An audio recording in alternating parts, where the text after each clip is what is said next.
Забавлявай ме. Държи ми ръцете.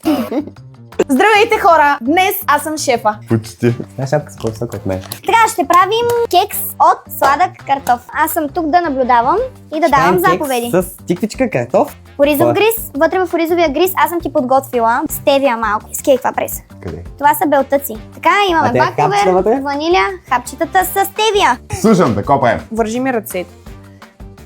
Слагай тиквичките. 120 грама 150 бяха. белтъци, слагай ги. 160 грама белтъци. Слагаш ванилията. Забавлявай ме. Баковер, слагаме баковер. Едно картеле изиграя на бърничка. Да. Така, добре. Цялото това нещо предполагам, че го брендираме. Чакай, обери, не трябва да остава. Значи материал не трябва да се хвърля. Айде, слагаме ли го? Слагаме го. Ето, доволна ли си? Доволна от съм. резултата? Мирише добре. Това е кекс торта. Колко протеин искаш да сложиш? Поне една цяла доза. Аз се едно съм от гамброво. Си види ми се. Сложихме скир с ягода и протеин с ягода. Ягодова торта. Как Дай да Адриан си подготвила и замразени ягоди. Ти си ги подготвил, ти си ги купил с От твоите ефтино. пари. О, много студени. Знаеш кой още е взел? Сърцето на бившата. Айде. Ти и мъжете много обичате само да се обясняват, значи. Виж колко добре се справям. Май се престарах. Я дай да взема нещата в мои ръце, че иначе... Давай две вилици, че вече му сърби и искам да пробвам.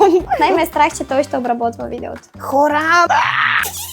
След като бяхме забравили вилиците, ще така на колене, много обичам. На вид го докарва. Между съм чудо ще вкусно. Изобщо не е зле даже. Ева, на мен. 8. 7 от 10, защото може да е малко по-сладко. Слагаме края. Последвайте Боби за още подобни видеа. Чао!